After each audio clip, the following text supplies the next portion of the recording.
नमस्कार, प्रभा साक्षी देख रहे हैं आप। आपके साथ मैं हूं अंकित सिंह। बिहार के चुनाव संपन्न हो चुके हैं। 2 चरणों में जो चुनाव हुए थे उसकी वोटिंग कल ही खत्म हो गई थी। कल से एग्जिट पोल लगातार आ रहे हैं। कल भी हम आपने को कुछ एग्जिट पोल्स के बारे में बताया था कि इन एग्जिट पोल्स में किस तरीके से एनडीए को आगे दिखाया जा रहा है। आज भी कुछ एग्जिट पोल आए हैं। आज एक बार फिर से हम एग्जिट पोल के कुछ जो नतीजे हैं वो हम आपको बताने की कोशिश कर रहे हैं, लेकिन एक बार हम फिर से आपको साफ करते हैं कि ये सिर्फ एग्जिट पोल एग्जैक्ट पोल नहीं है और ये 14 तारीख को आएगा। इसलिए सत्य क्या है, झूठ क्या है, क्या एग्जिट पोल सच्चाई में बदलता है या नहीं, ये सब 14 तारीख को पता चलेगा। लेकिन आज जो एग्जिट पोल आए हैं वो वैसी एजेंसियों के एग्जिट पोल आए हैं जो परंपरागत रूप से लगातार एग्जिट पोल बहुत पहले समय से करते रही है, चाहे टुडे चाणक्य हो, एक्सिस माई इंडिया हो, सीएनएक्स हो। तो सबसे पहले टुडे चाणक्य की बात करते हैं जिसके कई एग्जिट पोल सही हुए हैं। इसमें अगर बीजेपी एनडीए की बात करें तो 44% वोट टुडे चाणक्य की ओर से दिया जा रहा है। वोट परसेंटेज में एनडीए को ±3% का ये मार्जिन लेके चल रहे हैं। आरजेडी को 38% वोट मिल सकते हैं, ±3% का मार्जिन लेके यहां पर चाणक्य चल रहा है। और अगर सीटों की बात करें तो चाणक्य ने एनडीए को 160 सीटें दिया हुआ है। हम आपको बता दें कि ये एग्जिट पोल है, एग्जैक्ट पोल नहीं है। ये तो 14 को पता चलेगा, लेकिन टुडे चाणक्य के मुताबिक एनडीए को बिहार में 160 सीटें मिल सकती है। ±12 का रेशियो यहां पर टुडे चाणक्य ने रखा हुआ है। जबकि अगर टुडे चाणक्य की बात करें तो आरजेडी को 77 सीटें ही मिलती हुई दिखाई दे रही है। यहाँ पे भी प्लस माइनस आप 12 सीटें रख सकते हैं टुडे चाणक्य की ओर से, जबकि अदर्स के खाते में 6 सीटें जा रही हैं, ±6 सीटें ही रह सकती है। एक और एग्जिट पोल जो आया है उसके कई एग्जिट पोल सही साबित हुए हैं। हालांकि अगर देखा जाए लोकसभा चुनाव में तो उसके एग्जिट पोल उस समय गलत हुए थे। उस समय तो सबके एग्जिट पोल गलत हुए थे, लेकिन एक्सिस माई इंडिया के एग्जिट पोल कई बार सही हुए हैं।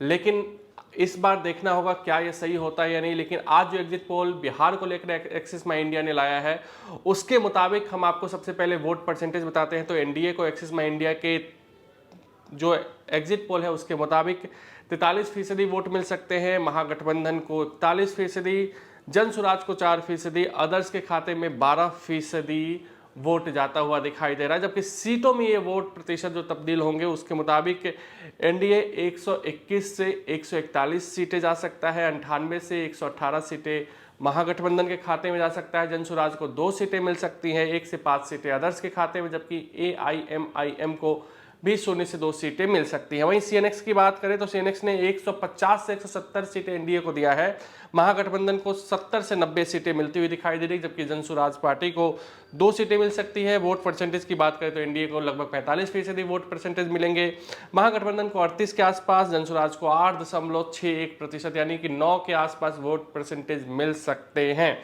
जबकि अदर्स के खाते में 7.86 वोट प्रतिशत जाएगा।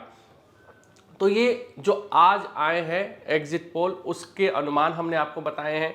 लेकिन अगर देखा जाए तो सियासत एग्जिट पोल को लेकर जबरदस्त तरीके से शुरू हो गई है। तेजस्वी यादव ने बाकायदा साफ कह दिया है कि वो गलतफहमी में नहीं रहते हैं, वो किसी इन सब चीज़ों पे यकीन नहीं करते हैं, जिनको करना है करे। उनकी सरकार बनने जा रही है। 18 तारीख को कहीं ना कहीं वो मुख्यमंत्री पद की शपथ लेंगे, जो लगातार कहते रहे हैं। एनडीए की बात करें तो एनडीए के नेताओं को उम्मीद है कि एग्जिट पोल के मुताबिक ही अनुमान आएंगे, तभी तो रिजल्ट आएंगे, तभी तो बीजेपी की ओर से लड्डू बनाने के ऑर्डर भी दिए जा रहे हैं।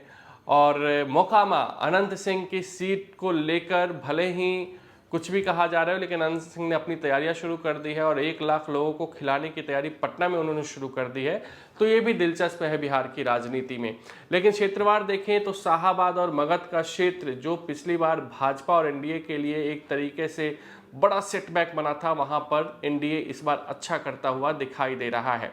मिथिलांचल में भी एनडीए का जो वर्चस्व है वो देखने को मिल सकता है। इसके अलावा चंपारण और भोजपुर क्षेत्र में भी एनडीए अच्छा करता हुआ दिख रहा है। भोजपुर क्षेत्र में भी पिछली बार एनडीए का प्रदर्शन कुछ खास नहीं रहा था।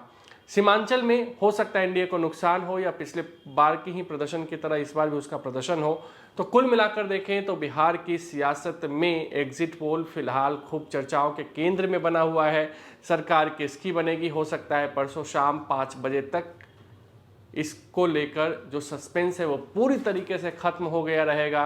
कौन किस सीट को जीत रहा है ये भी खत्म हो गया रहेगा, और शायद ये भी हो सकता है कि उसके बाद सरकार बनाने की जो कवायद है वो शुरू हो चुकी रही होगी। फिलहाल आज के लिए इतना ही, अगले कार्यक्रम में आपसे फिर मुलाकात होगी, तब तक मुझे दीजिए इजाजत, नमस्कार। अगर आप भी लेना चाहते हैं देश दुनिया की तमाम जानकारी तो आज ही सब्सक्राइब करें हमारे चैनल को। साथ ही नीचे दिए बेल आइकन को जरूर दबाएं ताकि हर अपडेट आप तक पहुंच सके।